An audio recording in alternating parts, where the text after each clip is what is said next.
안녕하세요. 영어 잘하는 헤드헌터 영자래입니다. 오늘은 제가 현재 링크드인에서 연재하고 있는 컨텐츠 멋진 커리어라는 컨텐츠에서 담은 내용을 여러분들에게 좀 소개하려고 하는데요. 앞으로도 계속 이런 식으로 제가 작성했던 글을 컨텐츠화해서 여러분들에게 말씀드리는 그런 영상들을 많이 찍어보려고 합니다. 제가 유키즈에서 나왔던 손웅정님의 인터뷰를 보고 거기에서 한 부분을 이렇게 발췌해가지고 그 이미지를 넣고 이렇게 글을 작성했는데 거기에서 이제 이런 말씀을 하시더라고요. 전성기란 내려오라는 뜻이라는 말씀을 하셨어요. 근데 제가 사실 이 비슷한 말을 처음 그때 들었던 게 아니라 한 2번 정도 들은 경험이 있는데 한 분은 본인 업계에서 정점을 한번 찍으셨던 분이었고 또 다른 분 같은 경우에는 이제 정점을 찍기는 전인데 이런 비슷한 어떤 인생 철학을 가지고 계신 분이었어요.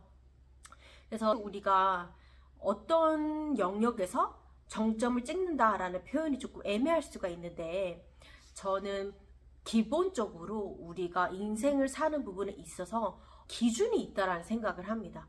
사실 우리가 인생을 살면서 기준이 없으면은 무엇이 더 좋은 선택인지 또 무엇이 더 나은 길인지를 알 수 없기 때문에 우리가 명확한 기준을 가지고 살 수밖에 없습니다. 예를 들어서 저희가 계란 후라이를 할 때 저희가 일반적인 식용유나 올리브 오일 이런 것들을 넣지 저희가 참기름이라던가 아니면은 식초를 넣어서 굽진 않잖아요. 어떻게 보면은 기준이라는 것 자체가 정답이라는 게 있다라는 거거든요. 그래서 커리어에는 사실 정답이 없습니다. 정답이 없는데 우리가 어떤 부분에서 어떤 선택을 할 때는 조금 더 알맞는 기준, 그것들을 잡아 나가는 어떤 기준들이 있을 거라고 생각을 해요. 그래서 제가 그런 것들을 많이 다뤄보고 싶어서 이제 멋진 커리어란이라는 컨텐츠를 연재를 하기 시작했던 건데 제가 경험하는 것들 또는 떠오르는 것들을 이제 좀 토막토막식으로 많은 사람들에게 알리는 작업을 해보려고 해요. 그래서 그 중 하나가 이제 이런 인생 철학인 거죠. 전성기를 한번 찍었다. 그러면은 내려오게 된다라는 거죠. 굉장히 이게 의미심장하게 저는 느꼈었고 그때 한번 인생에서 정점을 찍었던 분에게 이런 얘기를 했었어요. 그럼 평이하게 그냥 쭉 사는 사람은요? 그런 인생은 좋은 건가요? 이런 어떤 질문 드렸는데 그때 그 분께서 허허허 웃으시면서 본인도 그런 삶을 살 수 있었다면 얼마나 좋았을까라는 말씀을 하시더라고요. 근데 그게 굉장히 많은 생각을 하게 했던 것 같아요. 그래서 평범하기가 가장 어렵구나라는 생각을 그때 했었는데 우리가 어떤 직업을 갖던 우리가 어떤 진로를 설정하든 어떤 커리어를 쌓던 간에 내가 만들어가는 이 커리어 여정은 사실 정답이 없습니다. 하지만 우리가 더 나은, 더 발전된 방향으로 계속 가려고 하는 어떤 인간적인 욕망이 있잖아요. 근데 여기에서 같은 업계에 또는 같은 직종에서 정점을 찍어본 분들은 이게 계속 유지되지 않는다라는 걸 아시는 것 같더라고요. 근데 사실 우리가 아이돌만 봐도 그렇죠.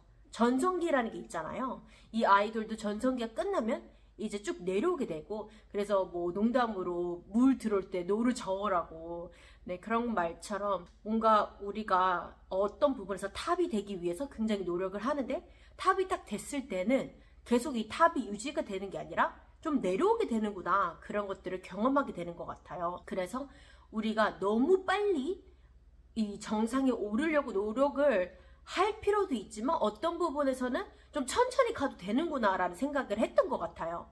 근데 그 중에서 제가 경험했던 어떤 사례를 말씀드리자면 20대 후반의 대표님이셨는데 이제 처음부터 대표님은 아니셨었어요. 처음에는 사원에서 시작해서 이렇게 쭉 올라가다가 스타트업으로 이직을 하면서 거기서 C랩을 하게 되다가 어떻게 해서 대표님까지 되신 거예요. 근데 그분이 대표님을 한 2년 정도 했을 때 저를 찾아오셨거든요. 근데 이직을 하고 싶다고 하시더라고요. 그래서 제가 대표님 근데 너무 빨리 대표님이 되셔가지고 이직 굉장히 어렵다. 다시 그럼 완전 내려갈 생각이 있으시냐라는 말씀을 드렸거든요. 근데 굉장히 고민하고 갈등을 하시더라고요. 본인이 사실 가능하면은 뭐 C레벨로도 가고 싶은데 본인이 너무 젊다 보니까 기업들이 그렇게 인정 안 해주는 부분도 있고, 또 본인이 아는 영역에 있어서는 그래도 나름 경험치가 있는데 새로운 분야로 간다면 아무래도 약간 중고 신입 같은 그런 느낌을 낼 수도 있는 부분이잖아요. 결국에는 스스로 어떤 비즈니스를 다시 창업하는 선택을 하시더라고요. 근데 이런 것처럼 저희가 어떤 부분에 있어서 최선을 다하는 거 굉장히 필요하고 그런 노력을 하는 게 너무 맞는데, 우리가 걸어가는 이 커리어 여정이 언젠가는 정점이 있고 그 다음에 내려오는 시기가 있구나 라는 것들을 고려했을 때 좀 길게 보고 내 커리어에 대한 어떤 고민들을 해나갈 수 있겠구나 라는 것들을 얘기해 드리고 싶었어요.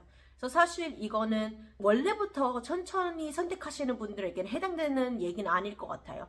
좀 급박하게 난 빨리 뭐 연봉도 오르고 싶고 난 빨리 성장하고 싶고 이런 생각과 마인드 갖고 계신 분에게 제가 드리고 싶었던 얘기였거든요.